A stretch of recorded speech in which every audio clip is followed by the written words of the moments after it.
जीवन के अदालत में हम पकड़े गए हैं। कर्ता अपने को मानने के कारण हमको भोक्ता होने का ये सजाए मिला है और इस कर्म बंधन रूपी जेल पे हम फंसे हुए हैं। हम पकड़े गए हैं। हालांकि इसमें हम निर्दोष हैं।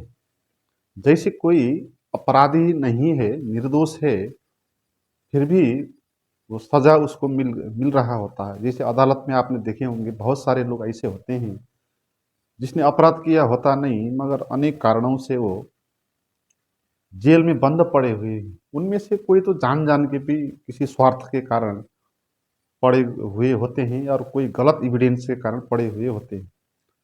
तो ऐसे ही जीवन में हो गया। हम भी इस जीवन में बंध गए हैं, फंस गए हैं। इस कर्म बंधन के जाल में हम पड़ गए हैं। हालांकि इसमें हमारी कोई गलती नहीं है, हम निर्दोष हैं, मगर कुछ गलती के कारण हम अपने को हमने माना कि मैं करता हूँ, ये कबूल कर दिया हमने। नहीं? जैसे अदालत में जज तब फैसला सुनाता है जब कोई अपराधी सबूत कबूल करता है कि उसने चोरी किया है, उसने अपराध किया है। ऐसे ही हमने कुछ कबूल कर दिए इस जीवन में, तो उस के कारण, कबूलनामा के कारण हम भी फंस गए हैं। अगर आप अपराधी नहीं हो, निर्दोष हो, तो भी आप अदालत में जाके अपने को कबूल करेंगे, मैं चोर हूँ, अपराधी हूँ, ये अपराध मैंने किया कहेंगे, तो आपको सजा मिल जाएगी। ऐसे ही इस जीवन में भी हमने ये कबूल कर दिया कि मैं करता हूँ। जैसे कोई कबूल करता है कि मैं चोर हूँ, नहीं, तो फिर उसको जेल में डाल देते हैं, उसको सजा मिलती है। और जब हम कहते हैं अपने को मैं करता हूँ, फिर इसकी सजा मिलती है। फिर इसकी सजा ये होती है कि आपको फिर भुगता होना पड़ेगा, है ना। और ये जेल क्या होगा, ये कर्म बंधन आपका जेल होगा। जो जो आपने कर्म किए हैं अभी तक, आगे करेंगे, उस कर्म के बंधन में आप पड़ जाएंगे, उस जेल में पड़ जाएंगे। ऐसा क्यों होता है, इसको हम अच्छे से समझेंगे। इस मित्रों, अपने आध्यात्मिक यात्रा में अगर आप मेरे से दिशा निर्देश लेना चाहते हैं तो उसके लिए आप 3 किस्म से मुझे जुड़ सकते हैं। ऑनलाइन सत्संग के द्वारा, भौतिक सत्संग के द्वारा, और घर बैठे प्राइवेट मेडिटेशन वीडियोस के द्वारा। तो उसके लिए आप इस वीडियो के नीचे जो डिस्क्रिप्शन है वहाँ जाएं और चेक करें। तो इसमें मैं करता हूँ, ये जो भ्रांति है, यही मूल कारण है हमारे जेल में पड़ने की। और मैं करता नहीं हूँ, ये जो समझ है, ये आपको जेल से बाहर निकाल देगी। आप जेल से बाहर आ जाएंगे। जैसे किसी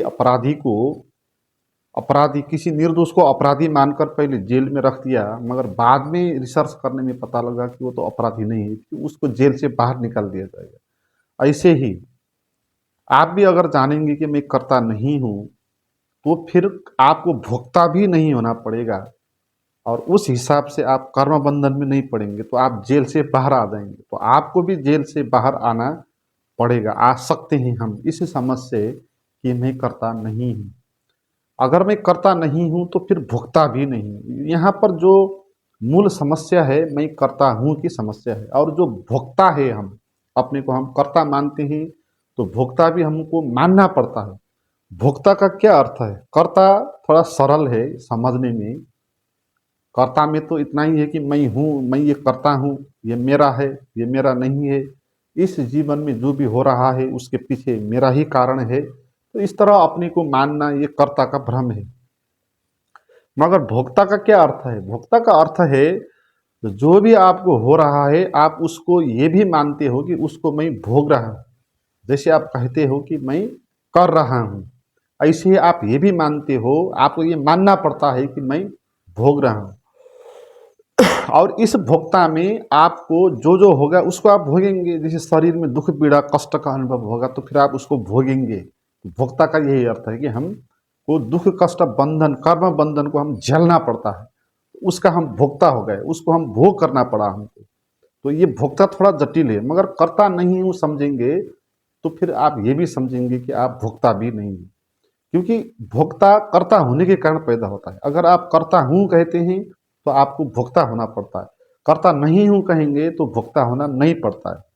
तो अगर आप क्लियरली ये बात समझेंगे कि आप कर्ता नहीं हो, तो फिर आपको कोई भी बंधन नहीं हो सकता। कर्म बंधन से आप तुरंत ही बाहर आ जाएंगे, और जो पहले किए हुए कर्म थे आपके, उसके द्वारा जो बंधन था, वो बंधन भी आपको बंधन नहीं होगा। उस जेल से आप बाहर आ जाएंगे, है ना।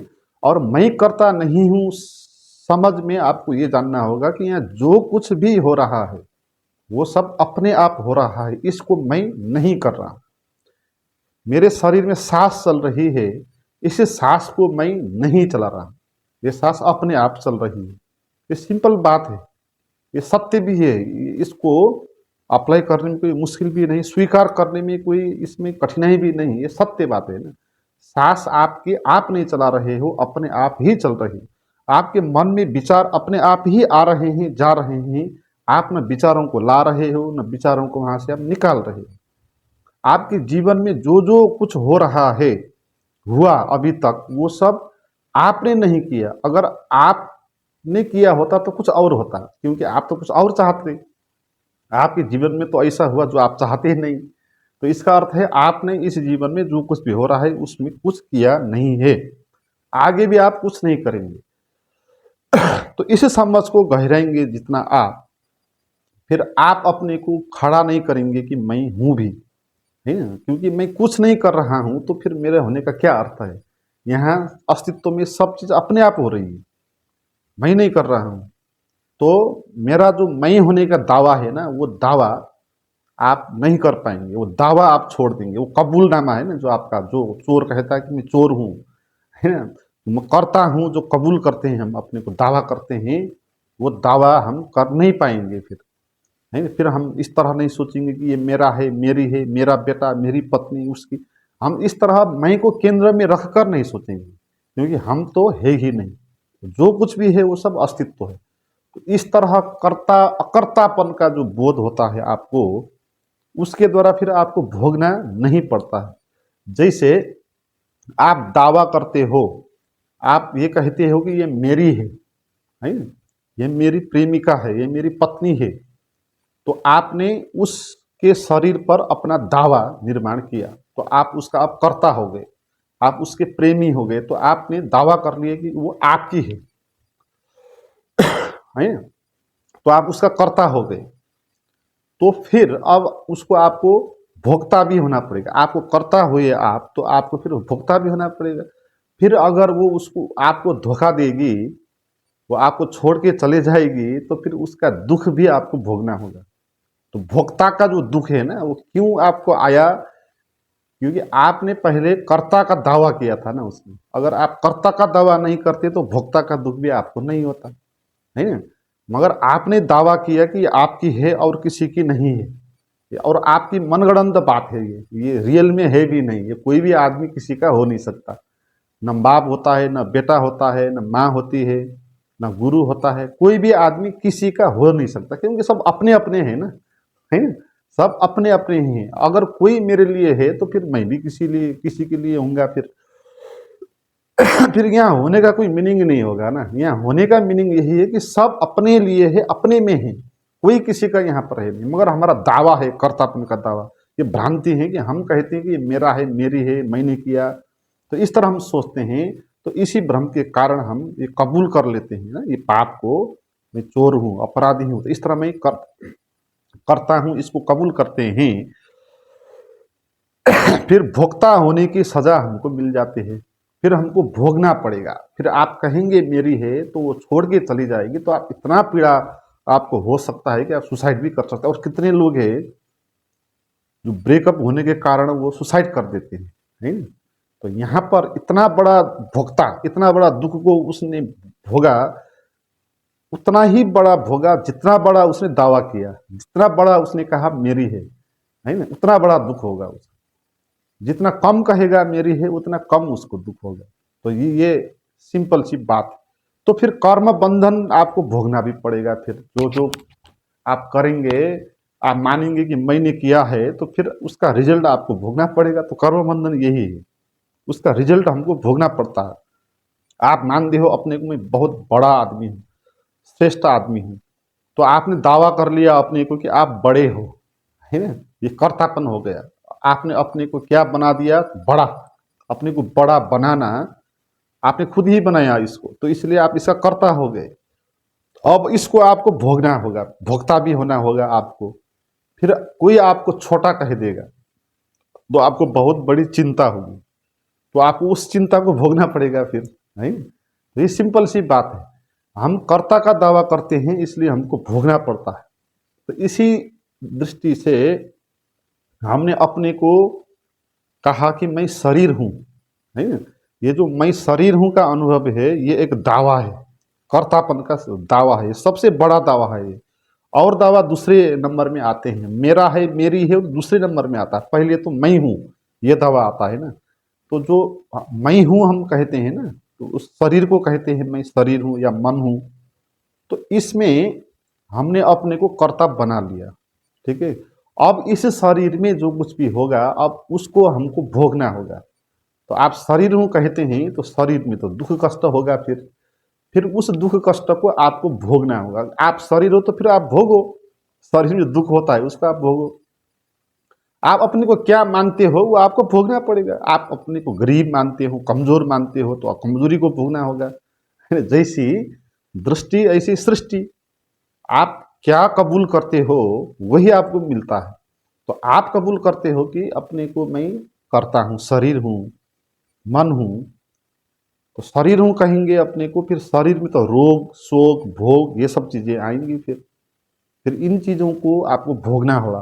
तो इसी तड़पन में हम जीते हैं, शरीर के पीड़ा और कष्ट के तड़पन में हम जीते हैं, मन के तड़पन में हम जीते हैं, क्योंकि हमने दावा कर लिया है कि मैं मन हूँ, ये विचार मेरे हैं, है ना। तो जब दावा करेंगे ये विचार मेरे हैं, ये मन मैं हूँ, तो फिर विचार ऐसे भी आएंगे, बुरे विचार भी आएंगे, तो उन बुरे विचारों को फिर आपको भोगना होगा। मगर आप ये नहीं कहेंगे न मैं मन हूँ, मैं शरीर हूँ, नहीं कहेंगे, फिर शरीर में जो कुछ भी होगा उसको आपको भोगना नहीं पड़ेगा। मन में जो कुछ भी होगा उसको आपको भोगना नहीं होगा, क्योंकि आपने दावा ही नहीं किया ना। आपने माना ही नहीं कि आप हो, आप शरीर हो। आपने माना ही नहीं, आपने जाना कि मैं तो अकर्ता हूं, मैं तो साक्षी हूं, मैं कर्ता नहीं हूं, मैं साक्षी हूं, इस शरीर का साक्षी हूं। ये मानेंगे, फिर इस शरीर में जो होगा उसको आपको भोगना नहीं पड़ेगा। तो आप कर्म बंधन से इसे बाहर आ पाएंगे। जो भी पिछला कर्म बंधन है ना, अभी तक हमने जो भी कर्म किए हैं, जिनका कर्ता हमने अपने को बना के किए हैं, तो उसका रिजल्ट आप अभी भोग रहे हैं। अभी जो कुछ भी आपको हो रहा होता है ना, वो उसी का रिजल्ट है। पहले आपने अपने को कर्ता मान के जो जो किए थे उसी का ही रिजल्ट है। शरीर में पीड़ा आता है तो इसी का रिजल्ट है कि हमने पहले मैं शरीर हूं मान के आए हैं, है ना। तो आपने जो दावा किया है ना, वो दावा वो भ्रांति पर आधारित है। यहाँ पर कोई भी मैं नहीं होता जो करने वाला होता है। यहाँ जीवन में सभी कुछ अपने आप ही होता है। आपके भीतर सभी कुछ अपने आप हो रहा है। आपके शरीर में पाचन प्रक्रिया हो रही है, अपने आप भूख लग रहा है, अपने आप लग रही है। अगर भूख नहीं लगी है तो आप भूख लगा के देखो। अगर आप करता हो तो भूख लगा के देखो। अगर आप करता हो तो छोटी छोटी बात भी आप नहीं कर सकते, कैसे आप करता हो सकते। आपके शरीर में कुछ पीड़ा हो रही है तो आप करता हो तो उस पीड़ा को निकाल के देखो। इतना छोटा भी आप कर नहीं सकते। आपके मन में कुछ सामान्य से विचार चले हैं और उन विचारों को आप वहां से निकाल नहीं सकते, तो आप कैसे करता हो गए, है। आप तो करता हो ही, क्योंकि आप हो ही नहीं ना। अगर आप होते तो करता हो भी सकते, मगर आप जैसे कुछ अलग इकाई अलग टुकड़ा है ही नहीं। जो कुछ है अस्तित्व है, अस्तित्व के नियम से ये सब चलता है। शरीर के अपने नियम है, उसके नियम से ये शरीर चलता है। मन के अपने नियम है, उस नियम से मन चलता है। यहाँ पर करने वाला कोई अलग सा मैं होता नहीं है।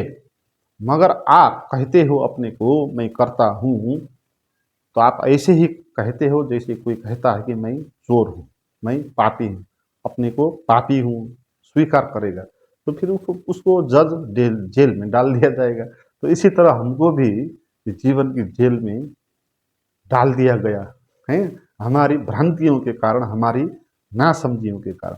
तो कर्ता नहीं हूं जानो, फिर ये भी जानो कि भोक्ता भी नहीं हूं। जब भी आपको पीड़ा हो रहा है ना, उसको देखो, क्या उसका आप भोक्ता हो, क्या उसको आप भोगने वाले हो, है ना? जैसे आप करने वाले नहीं हो, अपने आप हो रहा है, ऐसे ही आप भोगने वाले भी नहीं हो। वो भोगना भी शरीर के लेवल में हो रहा है, तो शरीर भोग रहा है जो उसने किया है, जो उसने खाया है, उसका रिजल्ट तो शरीर में पड़ेगा, तो शरीर उसको भोगेगा, तो आपको भोगना नहीं पड़ेगा। जिसने अपराध किया है वही भोगेगा ना। तो आप निर्दोष हो तो आपको क्यों भोगना? तो आप करता ही नहीं हो, तो कर्म का बंधन को आप क्यों भोगेंगे? तो ये समझ जो करता नहीं हूं, ये सबसे बड़ी समझ है। ये समझ ही आपको मुक्ति कर देती है।